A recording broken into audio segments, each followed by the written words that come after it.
स्वागत है आप सभी का राजस्थानी बातें के यूट्यूब चैनल पर। तो दोस्तों, आज हम शुरू करने वाले हैं जिला दर्शन। और ये जिला दर्शन की क्लास आपको क्यों देखनी चाहिए, इसका महत्व मैं थोड़ा सा आपको बता देता हूँ कि जब हम जिला दर्शन पढ़ेंगे तो इसमें हमारा क्या क्या टॉपिक कवर हो जाएगा। इस ज़िले के बारे में हम जब पढ़ते हैं तो हमारा सबसे पहले तो ज़िले का भूगोल देखते हैं हम, फिर इसकी कला संस्कृति की विशेषता देखते हैं, ज़िले की पूरी कला संस्कृति आ जाती है इसमें, और फिर ज़िले का इतिहास भी इसमें समेट जाता है। इसके साथ ही हम देखते हैं ज़िले के कुछ महत्वपूर्ण तथ्य। महत्वपूर्ण तथ्यों में हम देखते हैं इस ज़िले के प्रमुख व्यक्तित्व और जो भी करंट से रिलेटेड टॉपिक होता है ज़िले का, वो इसमें ही कवर हो जाता है। तो ये सब टॉपिक हमारे इस जिला दर्शन की सीरीज़ में कंप्लीट हो जाते हैं। एक ज़िले के सारे, जैसे कि भूगोल हो गया, कला संस्कृति हो गई, इतिहास हो गया और प्रमुख व्यक्तित्व हो गया। एक ज़िले की इतनी सारी बातें कवर करने के पश्चात उस ज़िले का पूरा जीके कवर हो जाता है इस टॉपिक में। तो और दूसरी बात ये है कि अभी जो राजस्थान में ना, पहले 50 ज़िले बनाए गए थे, अब ज़िलों की संख्या घटाकर 41 कर दी गई है। तो नए ज़िले की जिला दर्शन की सीरीज यूट्यूब पे उपलब्ध नहीं है। तो इसी पहल के साथ हमने जिला दर्शन की सीरीज़ शुरू की है कि पूरे 41 ज़िलों का विस्तृत जिला दर्शन आपको यूट्यूब पे प्रोवाइड कराया जाएगा। हम कोशिश करेंगे कि डेली का एक ज़िले का आपको जिला दर्शन दे दें। दूसरी बात यह है कि अभी जो राजस्थान में ना काफ़ी भर्ती परीक्षाएं होने वाली है, जैसे कि 4th ग्रेड कर्मचारी की भर्ती होगी, चतुर्थ श्रेणी की भर्ती होगी, एक होगी जेल प्रहरी की, और फिर पटवार की भर्ती भी आने वाली है, और इसके पश्चात अध्यापक परीक्षा भी आने वाली है। तो इन सब परीक्षाओं में राजस्थान जीके का पोर्शन जो है वो काफ़ी इंपॉर्टेंट रहता है। तो ये पोर्शन भी आपका, अगर आप एक बार जिला दर्शन कवर कर लोगे, यानी कि आप एक बार जिला दर्शन कवर कर लोगे ना, तो आपका ये पूरा पोर्शन मजबूत हो जाएगा जीके वाला, और इन परीक्षा में आप काफ़ी अच्छा स्कोर कर सकेंगे। तो इसी सोच के साथ, इसी उम्मीद के साथ कि आपको कुछ फ़ायदा हो, आज हम शुरू करने वाले हैं जिला दर्शन। तो सबसे पहले हमने लिया है गंगानगर ज़िला। हम ऐसे चलेंगे राजस्थान में, उत्तर से चलेंगे और फिर पूरे राजस्थान को कवर करते हुए सभी ज़िलों का एक एक करके 41 दिनों में, 41 दिन और 41 ज़िले के जिला दर्शन हम कवर कर लेंगे। यही हमारी सीरीज़ है, 41 दिन 41 ज़िला। तो चलिए शुरू करते हैं आज गंगानगर जिला दर्शन। तो दोस्तों, गंगानगर ज़िला है हमारा, और गंगानगर ज़िले का कोड है जो RJ13, और ये राजस्थान का सबसे उत्तरी ज़िला है, वो गंगानगर है। यानी सबसे उत्तर में जो ज़िला आता है राजस्थान के मैप में हम देखते हैं यहाँ पे, तो ये गंगानगर ज़िला है। और गंगानगर ज़िले में भी कौन सा उत्तरी पॉइंट पूछा जाता है तो कौन सा होता है, कोणा गांव जो गंगानगर का है ना, वो उत्तरतम बिंदु है राजस्थान का। फिर हम देखते हैं कि इस ज़िले के क्या क्या उपनाम हैं। तो इसे अन्नागार कहा जाता है, यानी कि अन्न का कटोरा ये है, क्योंकि सर्वाधिक गेहूँ उत्पादन में अग्रणी जिला है ये। और बगानों की भूमि या फलों की नगरी भी इसे कहते हैं, क्योंकि यहाँ पे किन्नू और माल्टा फलों की अधिकता होती है, इसलिए इसे बगानों की भूमि या फलों की नगरी कहते हैं। इसके बाद हम देखते हैं कि इस ज़िले की स्थापना कब हुई। तो इस ज़िले की स्थापना हुई थी कब, 1949 को। 1949 में स्थापना हुई थी। बीकानेर रियासत से इसको अलग करके ज़िला बनाया गया था। तो रियासत कौन सी थी, बीकानेर रियासत से इस ज़िले को अलग करके बनाया गया था। और इस ज़िले का नाम जो गंगानगर है, वो महाराजा गंगा सिंह जो है वो गंग नहर लेके आए थे। महाराजा गंगा सिंह का कार्यकाल रहा था 1887-88 से, और 1942-43 तक महाराजा गंगा सिंह का कार्यकाल रहा था। तो इस कार्यकाल में ये 1927 में जो आप गंग नहर लेके आए थे, और इस गंग नहर के आधार पर इसका नाम गंगानगर पड़ा था। इसके बाद इस जिले के कुछ उपनाम हम देख लेते हैं। योध्या प्रदेश कहते हैं इसे, रामू जाट की ढाणी और रामनगर नाम से जाना जाता है। योध्या प्रदेश में तो हनुमानगढ़ और जो गंगानगर जिला है, इन दोनों को सम्मिलित रूप से योध्या प्रदेश के नाम से जाना जाता है। हनुमानगढ़ और गंगानगर जिले के क्षेत्र को योध्या प्रदेश के नाम से जाना जाता था। और जो बात कर रहे थे हम गंग नहर की, तो एक अंग्रेज अधिकारी थे, लॉर्ड इरविन। कौन थे लॉर्ड इरविन? तो उन्होंने क्या किया कि प्राचीन जो रामनगर कस्बा था उसमें गंग नहर से सर्वप्रथम जल प्रवाहित करके इस नहर का उद्घाटन किया और लॉर्ड इरविन ने रामनगर का नाम बदलकर गंगानगर रख दिया था। और 26 अक्टूबर को गंगानगर का स्थापना दिवस मनाया जाता है। अगर आपसे पूछ लिया जाए कि इस जिले का वन्यजीव शुभंकर क्या है, तो चिंकारा जो है वो इस गंगानगर जिले का वन्यजीव शुभंकर है। इसके बाद हम बात करते हैं गंगानगर जिले में कुल कितनी तहसीलें हैं, तो 11 तहसीलें हैं। श्री गंगानगर, श्री करणपुर, सूरतगढ़, सादुल शहर, गजसिंहपुर, पदमपुर, अनूपगढ़, रायसिंह नगर, विजय सिंह नगर, गड़साना और रावला, ये तो टोटल 11 तहसीलें हैं। और गंगानगर जिले में 9 उपखंड हैं।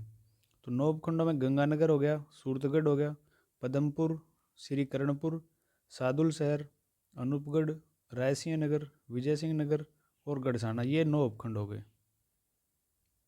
इसके बाद इसकी सीमा की बात कर लेते हैं हम। स्थलीय सीमा, तो पाकिस्तान के साथ तो गंगानगर की अंतर्राष्ट्रीय सीमा लगती है। और गंगानगर की सीमा अगर अंतर्राज्यिक सीमा पूछ ली जाए हमसे, तो पंजाब राज्य के साथ इसकी अंतर्राज्यीय सीमा लगती है। अगर पूछ लिया जाए राजस्थान के कौन कौन से ज़िलों से गंगानगर की सीमा लगती है, तो राजस्थान के एक तो हनुमानगढ़ और दूसरी बीकानेर ज़िले के साथ ये अपनी सीमा साझा करता है। और इंदुमल कोट जो है रेड क्लिफ रेखा का राजस्थान में सबसे प्रारंभिक बिंदु, वो भी कहाँ स्थित है, गंगानगर में।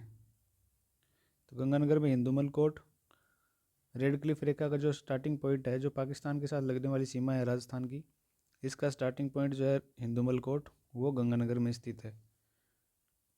अब थोड़ा जिलों को मैप में देख लेते हैं। गंगानगर जिले के मैप में इसकी तहसीलें कहाँ कहाँ पर है और कौन सी तहसील में क्या खास है, एक बार देख लेते हैं। तो ये अपना गंगानगर ज़िला है। इसमें हम बात करें कि सबसे पहले जिला मुख्यालय गंगानगर की, तो गंगानगर जिला मुख्यालय की विशेषता ये है कि राजस्थान का सबसे उत्तर दिशा में स्थित बिंदु इंदुमल कोट है, वो गंगानगर जिले की गंगानगर तहसील में आता है। और ये गेहूं उत्पादन में अग्रणी जिला है गंगानगर, और कपास अनुसंधान केंद्र भी यहाँ पे स्थित है। और राजस्थान की दूसरी शुगर मिल की स्थापना 1837 में की गई थी, वो भी गंगानगर में की गई। फिर हम देखते हैं श्री करणपुर के बारे में। तो वर्तमान में गंगानगर शुगर मिल है जो कमीनपुरा कस्बा है वो श्री करणपुर का, वहाँ पे स्थित है। फिर रायसिंह नगर में क्या है, बुढ़ा जोड़ गुरुद्वारा है, एक डाबला गांव है रायसिंह नगर में, तो वहाँ पे बुढ़ा जोड़ गुरुद्वारा स्थित है। और अनूपगढ़ के बारे में काफ़ी खास फैक्ट है हमारे पास कि लैला मजनू की एक तो मज़ार स्थित है यहाँ पे। लैला मजनू की मज़ार है कहाँ पे, यहाँ पे अनूपगढ़ में। और फिर बरौर सभ्यता स्थल स्थित है कहाँ पे, अनूपगढ़ में। वर्तमान में तो ये खंडित हो चुका है, लेकिन बरौर सभ्यता स्थल पूछ लिया जाए तो अनूपगढ़ में स्थित है। फिर रायसिंह नगर और राजस्थान का प्रथम वाटर मैनेजमेंट पार्क स्थित है यहाँ पे, वाटर मैनेजमेंट पार्क स्थित है। और घग्गर नदी का निकास द्वार कहाँ है, तो वो भी अनूपगढ़ में। घग्गर नदी यहाँ से पंजाब से चलती हुई हरियाणा में होते हुए राजस्थान के हनुमानगढ़ जिले में प्रवेश करती है, हनुमानगढ़ में प्रवेश करते हुए गंगानगर में बहते हुए यहाँ पे निकल जाती है पाकिस्तान की तरफ, फोर्ट अब्बास की तरफ। अनूपगढ़ से निकास स्थान है इसका। फिर हम बात करते हैं नेक्स्ट पॉइंट अपना, रावला और गढ़साला किसान आंदोलन हुआ राजस्थान में 2004-05 में। इसके बारे में आगे देखेंगे, हम थोड़ी चर्चा विस्तृत करेंगे। और श्री विजयनगर में बाबा पंपाराम का डेरा है, ये भी क्वेश्चन एक बार पूछा जा चुका है। बाबा पंपाराम का डेरा कहाँ पर है, तो श्री विजयनगर गंगानगर में है। फिर सूरतगढ़ के बारे में कुछ खास बातें देखते हैं। तो एशिया का सबसे बड़ा कृषि फार्म यहाँ पे है, जो कि 1956 में स्थापित किया गया था। और राज्य का प्रथम सुपर थर्मल पावर स्टेशन यहाँ पे स्थित है। और मृदा स्वास्थ्य कार्ड योजना यहाँ से शुरू की गई 19 फरवरी 2015 को। स्वस्थ धरा खेत हरा, ये इसका मोटो था, या इसका जो थीम कह सकते हो आप, स्वस्थ धरा खेत हरा, स्वस्थ धरा और खेत हरा, ये इसकी थीम थी। फिर देखते हैं आगे इसका भौगोलिक परिदृश्य, गंगानगर जिले का भौगोलिक परिदृश्य देखते हैं। इसकी जलवायु, इसकी मृदा, इसकी कृषि, ये सब। गंगानगर जिले की जलवायु की बात करें दोस्तों, तो गंगानगर में शुष्क जलवायु पाई जाती है। लेकिन अधिकांशतः गंगानगर जिले में कौन सी जलवायु पाई जाती है, अर्ध शुष्क प्रकार की। जलवायु का वर्गीकरण हम 3 प्रकार से देखते हैं। एक तो देखते हैं हम कोपेन का जलवायु वर्गीकरण, फिर देखते हैं हम थोरनवेट का, और तीसरा देखते हैं ट्रिवार्था का। ये 3 जलवायु वर्गीकरण हैं जो विशेष हैं। इनके आधार पर देखते हैं गंगानगर में कौन कौन सा जलवायु पाई जाती है। तो सबसे पहले हम देखते हैं कोपेन का जलवायु वर्गीकरण। कोपेन के अनुसार यहाँ पे कौन सी BWHW जलवायु पाई जाती है, यानी कि ये है BWHW जलवायु। कोपेन के अनुसार ये पाई जाती है BWHW। और फिर हम देखते हैं थॉर्नवेट के अनुसार। तो थॉर्नवेट के अनुसार DB-W प्रकार की पाई जाती है। कौन सी? DB-W। तो ये है हमारे पास DB-W, ये जो जलवायु है DB-W, ये गंगानगर में पाई जाती है। कौन, किसके अनुसार? थॉर्नवेट के अनुसार। फिर हम देखते हैं त्रिवार्था के अनुसार। तो त्रिवार्था के अनुसार इसमें पाई जाती है BSH जलवायु। ये जो मैप देख रहे हो आप, इसमें BSH प्रकार की जो जलवायु है किसके अनुसार है? त्रिवार्था के अनुसार। फिर हम मृदा के बारे में देख लेते हैं, यानी कि मिट्टी के बारे में देखते हैं गंगानगर में कौन से प्रकार की मृदा पाई जाती है। तो गंगानगर जिले में दोस्तों मरुस्थलीय या बलुई मिट्टी पाई जाती है। रेतीली, मरुस्थलीय और बलुई मिट्टी का विस्तार गंगानगर जिले में है। और इस मिट्टी में कुछ लवणीय मात्रा भी देखने को मिलती है, यानी कि गंगानगर के कुछ भागों में लवणीय मिट्टी का विस्तार भी है। और कृषि के आधार पर जो मृदा का वर्गीकरण किया गया, यानी कि कृषि विभाग के वर्गीकरण के अनुसार यहाँ पे रेवेरिया और साइरोजोम्स मृदा पाई जाती है। कौन सी? रेवेरिया और साइरोजेम्स मृदा यहाँ पे कहाँ, किसके अनुसार पाई जाती है? कृषि विभाग के वर्गीकरण के अनुसार पाई जाती है। फिर देखते हैं यहाँ पे कौन कौन सी फसल मुख्यतः होती है। तो कृषि के मामले में गंगानगर में गेहूं, जौ व सरसों का सबसे ज़्यादा उत्पादन होता है, यानी गेहूं, जौ और सरसों उत्पादन में ये राजस्थान का अग्रणी राज्य है। फिर हम देखते हैं अमेरिकन कपास जो है, अमेरिकन कपास की एक किस्म है, कपास की एक किस्म है अमेरिकन, इसका सर्वाधिक उत्पादन जो है राजस्थान में श्री गंगानगर जिले में ही होता है। और फिर हम देखते हैं कि गंगानगर जिले में सर्वाधिक किन्नू और माल्टे का उत्पादन भी होता है। किन्नू और माल्टे का सर्वाधिक उत्पादन कहाँ होता है? तो गंगानगर में होता है। इसके बाद हम देखते हैं कि कपास अनुसंधान केंद्र राजस्थान में कहाँ पर है। तो कपास अनुसंधान केंद्र राजस्थान में गंगानगर जिले में है। और किन्नू मंडी व गाजर मंडी भी कहाँ पर है? किन्नू मंडी और एक गाजर मंडी गंगानगर जिले में स्थित है। फिर बात करते हैं सूरतगढ़ केंद्रीय कृषि फार्म। सूरतगढ़ में क्या है? केंद्रीय कृषि फार्म है। इसकी स्थापना 15 अगस्त 1956 को कौन से देश की सहायता से की गई? तो ये रूस की सहायता से की गई थी। और ये एशिया का सबसे बड़ा केंद्रीय कृषि फार्म है भाई। ये बात आप ध्यान में रखना कि एशिया का सबसे बड़ा केंद्रीय कृषि फार्म कहाँ स्थित है? तो गंगानगर जिले में स्थित है। गंगानगर जिले में कहाँ पर है? तो सूरतगढ़ में है। और किसकी सहायता से स्थापित किया गया, ये पूछ लिया जाए तो ये रूस की सहायता से स्थापित किया गया। फिर बात करते हैं जैतसर केंद्रीय कृषि फार्म की। तो 1 अगस्त 1964 को किसकी सहायता से? कनाडा की सहायता से स्थापित किया गया। कनाडा की सहायता से इस कृषि फार्म की स्थापना की गई। कहाँ? तो ये भी कहाँ है? जैतसर में। और जैतसर कहाँ है? तो जैतसर भी सूरतगढ़ में स्थित है। फिर हम बात करते हैं गंगानगर में बहने वाली नदी की। तो घग्गर नदी है जो गंगानगर की प्रमुख नदी है, जो इसका बहाव क्षेत्र है गंगानगर और हनुमानगढ़ जिले में है राजस्थान के। और ये घग्गर नदी जो है गंगानगर जिले में इसका प्रमुख क्षेत्र है। और अगर हम बात करें घग्गर नदी का उद्गम कहाँ से होता है, तो हिमाचल प्रदेश में शिवालिक की पहाड़ियाँ हैं। शिवालिक की पहाड़ियों से निकलकर इसका उद्गम होता है। ये फिर हिमाचल प्रदेश, पंजाब और हरियाणा राज्य में बहने के पश्चात हनुमानगढ़ जिले से प्रवेश करती है राजस्थान में। और हनुमानगढ़ में पूछ लिया जाए कहाँ से प्रवेश करती है, तो हनुमानगढ़ जिले की टिब्बी तहसील है और यहाँ का तलवाड़ा गाँव है टिब्बी तहसील का, वहाँ से प्रवेश करती है। और फिर राजस्थान में हनुमानगढ़ गंगानगर जिले में बहने के पश्चात पाकिस्तान के फोर्ट अब्बास में जाकर ये विलुप्त हो जाती है। ये हमने देख लिया कि टिब्बी तहसील के कौन से गांव, तलवाड़ा गांव से प्रवेश करती है। और निकास अनूपगढ़ तहसील के बिजोर गांव से होता है। बिजोर कस्बा एक अनूपगढ़ में, वहाँ से इसका निकास होता है और ये फोर्ट अब्बास में मिल जाती है जाके आके पाकिस्तान के। फिर इसका भाव क्षेत्र या इसकी लंबाई देखें, इसकी कुल लंबाई तो कितनी है? 465 किलोमीटर है। लेकिन राजस्थान में पूछ ली जाए आपसे, तो राजस्थान में 100 किलोमीटर है इसकी लंबाई। राजस्थान में इसका अपवाद अंतर 100 किलोमीटर का ही है। फिर घग्गर नदी का भाव क्षेत्र नाली राजस्थान में किस नाम से जाना जाता है? नाली नाम से। और पाकिस्तान में हकरा या हाकड़ा नाम से जाना जाता है। फिर गंगानगर जिले में इस नदी का भाव क्षेत्र जो है वो सोडावाटी कहलाता है। ये भी क्वेश्चन बन सकता है कि गंगानगर जिले में घग्गर नदी के अपवाद क्षेत्र को किस नाम से जाना जाता है? तो सोडावाटी नाम से जाना जाता है। इसके बाद हमसे इसके उपनाम पूछ लिए जाए, तो इसे सरस्वती नदी कहते हैं, दृष्टवती नदी कहते हैं, नट नदी भी इसे कहते हैं, नाली के नाम से इसे जाना जाता है राजस्थान में भाव क्षेत्र को। इसे मर्त नदी भी कहते हैं, इसे सोतर नाम से भी जाना जाता है, ये नटखट नदी भी कहलाती है, और राजस्थान का शोक भी इस नदी को कहते हैं। यानी इसके बहुत सारे उपनाम हैं, सरस्वती, दृष्टवती, नट, नाली, मृत, सोतर, नटखट और राजस्थान का शोक। फिर राजस्थान में उत्तर दिशा से प्रवेश करने वाली ये राज्य की एकमात्र ही नदी है, उत्तर दिशा से प्रवेश करने वाली, और हिमालय पर्वत का राजस्थान में पानी लाने वाली भी ये एकमात्र ही नदी है। तो ये फैक्ट भी आप ध्यान में रखना कि उत्तर दिशा से प्रवेश करने वाली एकमात्र नदी है ये, और हिमालय का पानी राजस्थान में जो लाती है वो भी एकमात्र नदी घग्गर नदी है।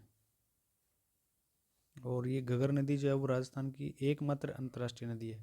इसका बहाव क्षेत्र जो आप मैप में इस प्रकार से देख सकते हो कि ये पंजाब में से होते हुए हरियाणा में प्रवेश करती है, फिर हरियाणा में बहने के पश्चात राजस्थान के हनुमानगढ़ जिले में प्रवेश करती है, और हनुमानगढ़ से फिर गंगानगर में प्रवेश करके पाकिस्तान में जाकर मिल जाती है। इसके बाद हम बात करते हैं गंगानगर जिले में प्रमुख नहर परियोजनाओं की। तो गंगानगर जिले में एक तो गंग नहर और दूसरी इंदिरा गांधी, दो नहर परियोजनाएं प्रमुख है। गंग नहर जो परियोजना है 1927 में महाराजा गंगा सिंह ने, देश की सबसे प्राचीन ये परियोजना है, इसका निर्माण करवाया था, और राज्य में प्रवेश गंगानगर के खखा कस्बे से होता है इसका। और गंग नहर से वर्तमान में गंगानगर को जलापूर्ति भी होती है, और गंग नहर को जिले की प्रमुख नहर परियोजना के नाम से भी जाना जाता है। यानी गंगानगर जिले की जो प्रमुख नहर परियोजना पूछ ली जाए तो वो गंग नहर परियोजना ही है। फिर दूसरी परियोजना है इंदिरा गांधी नहर परियोजना। तो इंदिरा गांधी नहर परियोजना की सूरतगढ़ शाखा, अनूपगढ़ शाखा और कमर्शियल लिफ्ट का फायदा है वो गंगानगर जिले को मिलता है। और राजस्थान का जो सर्वाधिक सिंचित भूमि वाला जिला कौन सा है, वो भी गंगानगर है। आपसे पूछ लिया जाए कि सिंचित भूमि कौन से जिले में है, गंगानगर जिले में है, इसलिए यहाँ पे चारागाह भूमि और जो खाली गोचर भूमि है, सबसे निम्न गोचर या चारागाह भूमि इस जिले में है, क्योंकि ये सर्वाधिक सिंचित है, फसल का एरिया रहता है इसमें, तो सबसे कम चारागाह भूमि भी यहीं पे है। फिर गंगानगर जिले के उद्योगों की हम बात करते हैं। तो गंगानगर जिले में सार्वजनिक क्षेत्र का सबसे बड़ा चीनी कारखाना है, वो 1937 में गंगानगर शुगर मिल के नाम से स्थापित किया गया था। यानी कि 1937 में इसको स्थापित किया गया, और 1956 में इसको सार्वजनिक क्षेत्र में लाया गया। यानी 1937 में इसकी स्थापना हुई, सरकारी कब कर दिया गया इसको, 1956 ईस्वी में इसको सरकारी कर दिया गया। और 1968 से यहाँ पे चुकंदर से भी चीनी बनाने लग गए, और चुकंदर से चीनी बनाने की यहाँ पे परियोजना प्रारंभ हो गई। और यह कारखाना वर्तमान में श्री करणपुर तहसील के कमीनपुर कस्बे में स्थित है। तो ये आप ध्यान में रखना, सार्वजनिक क्षेत्र का सबसे बड़ा चीनी कारखाना गंगानगर जिले में स्थित है, जिसका नाम है दी गंगानगर शुगर मिल। यहाँ से चुकंदर से भी चीनी बनाई जाने लगी 1968 के बाद में, और इसको सार्वजनिक कर दिया गया 1956 में। फिर रिको द्वारा यहाँ पे एक फूड पार्क की स्थापना की गई है। ये फूड पार्क कहाँ है, गंगानगर में ही है। ये उद्यान विहार जगह है गंगानगर में, वहाँ पे स्थित है। तो राजस्थान में अभी तक कितने फूड पार्क बन गए हैं, तो अपने राजस्थान में 4 फूड पार्क हैं। 4 फूड पार्क है जिनकी बात करें हम, एक तो है अलवर में, और एक है जोधपुर में, और एक तीसरा है कोटा में, और ये एक गंगानगर में। तो 4 फूड पार्क है राजस्थान में। इसके बाद हम देख लेते हैं गंगानगर में ऊर्जा संसाधन। तो Suratgarh super critical thermal power station, तो Suratgarh super critical thermal power station Ganganagar जिले में स्थित है, और ये राजस्थान का जो है पहला super critical thermal power station है भाई। और इसकी स्थापना की पूछ लिया जाए तो 1999 में स्थापना की गई, और ठुकराना गांव है कहाँ का, सूरतगढ़ तहसील है गंगानगर की, वहाँ पे ठुकराना गांव में Suratgarh super critical thermal power station की स्थापना की गई। और यहाँ से राज्य का सर्वाधिक विद्युत उत्पादन भी होता है भाई। तो राजस्थान में जो सर्वाधिक विद्युत उत्पादन पूछा जाए आपसे तो कहाँ से होता है, Suratgarh super critical thermal power station से होता है। और इसकी क्षमता पूछ ली जाए तो इसकी 2820 मेगावाट की क्षमता है, लेकिन यहाँ पे उत्पादन अभी 2160 मेगावाट का ही होता है। और सूरतगढ़ सुपर थर्मल पावर संयंत्र को राजस्थान का आधुनिक तीर्थ स्थल कहते हैं। अगर इसका उपनाम पूछ लिया जाए तो राजस्थान का आधुनिक तीर्थ स्थल किसे कहते हैं, तो ये सूरतगढ़ थर्मल पावर स्टेशन को ही कहते हैं। फिर हम देखते हैं यहाँ पे बायोमास संयंत्र भी है। तो राज्य का प्रथम बायोमास ऊर्जा संयंत्र भी किसके द्वारा लगाया गया है ये? तो ये मेसर्स कल्पतरु एनर्जी वेंचर्स के द्वारा, मेसर्स कल्पतरु एनर्जी वेंचर्स के द्वारा, और ये पदमपुर तहसील में लगाया गया, गंगानगर के पदमपुर में मेसर्स कल्पतरु एनर्जी वेंचर्स द्वारा बायोमास ऊर्जा संयंत्र भी लगाया गया है। ये बायोमास ऊर्जा संयंत्र, ये तो है फोटो इसकी, थर्मल सुपर क्रिटिकल जो थर्मल पावर स्टेशन है ना, इसकी ये फोटो आप देख सकते हो। अब हम बात करते हैं गंगानगर की सांस्कृतिक धरोहर और इसके ऐतिहासिक पहलुओं की। तो गंगानगर के जो रायसिंह नगर तहसील है, वहाँ पे गुरुद्वारा बूढ़ा जोड़, इसे गुरुद्वारा बूढ़ा जोड़ कहते हैं, ये स्थित है कहाँ पे? तो रायसिंह नगर तहसील में। गंगानगर की कौन सी तहसील है? रायसिंह नगर तहसील में गुरुद्वारा बूढ़ा जोड़ स्थित है, और इसका निर्माण 1954 में किया गया। बाबा फतेह सिंह द्वारा इसका निर्माण करवाया गया था। और यहाँ पे हरियाली अमावस्या या सावन की अमावस्या जो आती है उसको मेला भरता है, यानी श्रावण अमावस्या और हरियाली अमावस्या जिसे कहते हैं, उस दिन यहाँ पे मेला भरता है। और इस गुरुद्वारे को राजस्थान का अमृतसर कहते हैं, या इसे स्वर्ण मंदिर भी कहते हैं। यानी राजस्थान का अमृतसर या स्वर्ण मंदिर के बारे में पूछ लिया जाए तो बूढ़ा जोड़ गुरुद्वारा है, इसे कहते हैं। और फिर यहाँ पे पनोरमा बना हुआ है श्री गोविंद सिंह जी का, गुरु गोविंद सिंह, सिखों के जो गुरु हैं श्री गुरु गोविंद सिंह जी, इनका यहाँ पे पनोरमा बना हुआ है। फिर बात करते हैं लैला मजनू की मज़ार कहाँ पे स्थित है? तो अनूपगढ़ में स्थित है। और भारत पाकिस्तान की सीमा पर एक बिंजौर गांव है, गंगानगर के अनूपगढ़ तहसील का बिंजौर गांव है, तो वहाँ पे लैला और मजनू की ये मज़ार स्थित है। और यहाँ पे प्रेम का मेला भरता है, 15 जून को प्रतिवर्ष प्रेम का मेला भरता है। फिर यहाँ पे गंगानगर में सभ्यता स्थल है बरौर सभ्यता स्थल। बरौर सभ्यता स्थल ये घगर नदी के किनारे स्थित है अनूपगढ़ में, और इसका उत्खनन जो है वो 2006 में किया गया। सिंधु घाटी सभ्यता का स्थल है, और यहाँ से जो मिला है वो सेलखड़ी के मन के वह बटन आकार की मोहरें मिली हैं। तो ये थी बरौर सभ्यता। फिर यहाँ पे एक डाडा पंपाराम जी का डेरा, कुछ जगह से डाडा लिखते हैं, कुछ जगह से बाबा लिखते हैं, तो ये डाडा या बाबा पंपाराम जी का डेरा है, विजयनगर में स्थित है। और यहाँ पे भी मेला फाल्गुन माह में भरता है प्रतिवर्ष। फाल्गुन माह में ये डाडा या बाबा पंपाराम जी का मेला भरता है गंगानगर में। तो ये है स्थित कहाँ पे, कौन से ज़िले में है? तो ये श्री विजयनगर में तहसील में स्थित है, गंगानगर जिले की। कौन सी तहसील है? तो विजयनगर। एक बार ये क्वेश्चन पूछ लिया गया था अभी, कहाँ पे स्थित है ये? तो विजयनगर तहसील में स्थित है। फिर बात करते हैं चुंगेड़ दुर्ग या अनूपगढ़ के किले की। अनूपगढ़ में एक किला स्थित है, इसको चुंगेड़ दुर्ग या चुंगेर किला भी कहते हैं। तो इस दुर्ग का निर्माण 1689 में मुगल गवर्नर के द्वारा कराया गया था। एक मुगल गवर्नर थे, उनके द्वारा इस किले का निर्माण करवाया गया। फिर रायसिंह नगर में होता है गोलीकांड। 1946 में बीकानेर प्रजा परिषद के सत्यनारायण सराफ की अध्यक्षता में एक रैली का आयोजन किया जा रहा था। क्यों की जा रही थी ये रैली? तो ये रैली पानी पर लगाए गए आबियाना कर था, एक पानी पर कर लगाया गया था, पानी का आबियाना, इसके विरोध में निकाली गई थी। और इस रैली पर पुलिस द्वारा गोलियां चलाई गई। पुलिस के द्वारा गोली चलाए जाने के कारण एक किसान थे बिरबल, जो शहीद हो गए थे। इसीलिए यहाँ पे बिरबल दिवस मनाया जाता है। यहाँ पे बिरबल दिवस मनाया गया 17 जुलाई 1946 को। बीकानेर प्रजामंडल में बिरबल दिवस का एक क्वेश्चन पूछा जाता है, तो कब मनाया गया? 17 जुलाई 1946 को। और ये कौन सा कांड था? तो ये गोली का कांड था, रायसिंह नगर गोली कांड।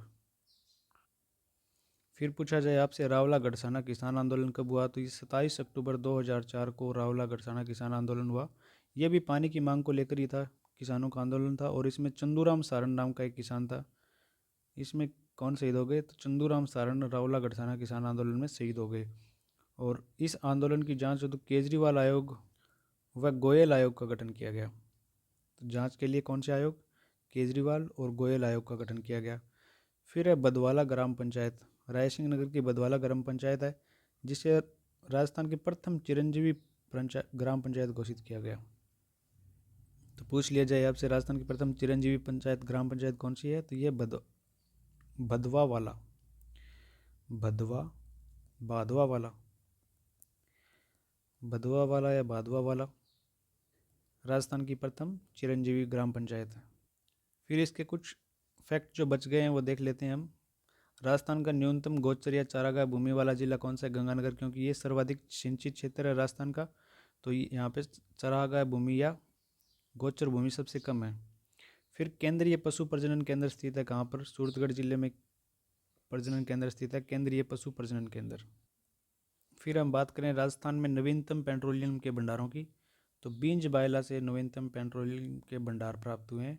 और गंगानगर जिले के सूरतगढ़ से 19 फरवरी को अबायका मृदा स्वास्थ्य कार्ड योजना हमने पढ़ी थी। इसकी थीम थी स्वस्थ धरा खेत हरा। इसका शुभारंभ किया गया था गंगानगर जिले के सूरतगढ़ से 19 फरवरी 2015 को। फिर हमने देखा बालक एथलेटिक्स एकेडमी गंगानगर में स्थित है। और राष्ट्रीय कला मंदिर की स्थापना 1951 में कहाँ की गई? गंगानगर में। किसकी? राष्ट्रीय कला मंदिर की स्थापना। और राजस्थान में सर्वाधिक आंधियों वाला जिला पूछ लिया जाए तो कौन सा है? गंगानगर है। और सबसे कम पूछ लिया जाए आपसे, अगर पूछा जाए सबसे कम आंधियाँ कहाँ चलती है, तो वो चलती है झालावाड़ जिले में। कितने दिन चलती है? तो झालावाड़ जिले में 3 दिन तक आंधियाँ चलती है और गंगानगर में 27 दिन तक आंधियाँ चलती है। और कर्क रेखा से सर्वाधिक दूर जिला मुख्यालय कौन सा है? तो वो भी श्री गंगानगर का ही है। और राजस्थान में सर्वाधिक सूर्य की तिरछी किरणें कहाँ पे पड़ती है, ये पूछा जाए तो ये भी कहाँ पे पड़ती है? गंगानगर में पड़ती है।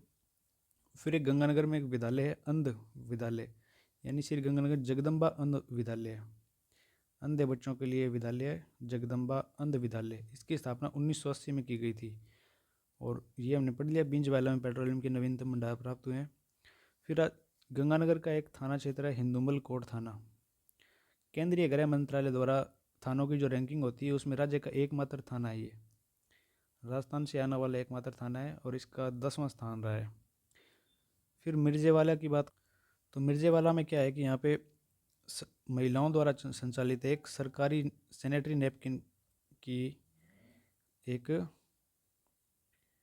इकाई है।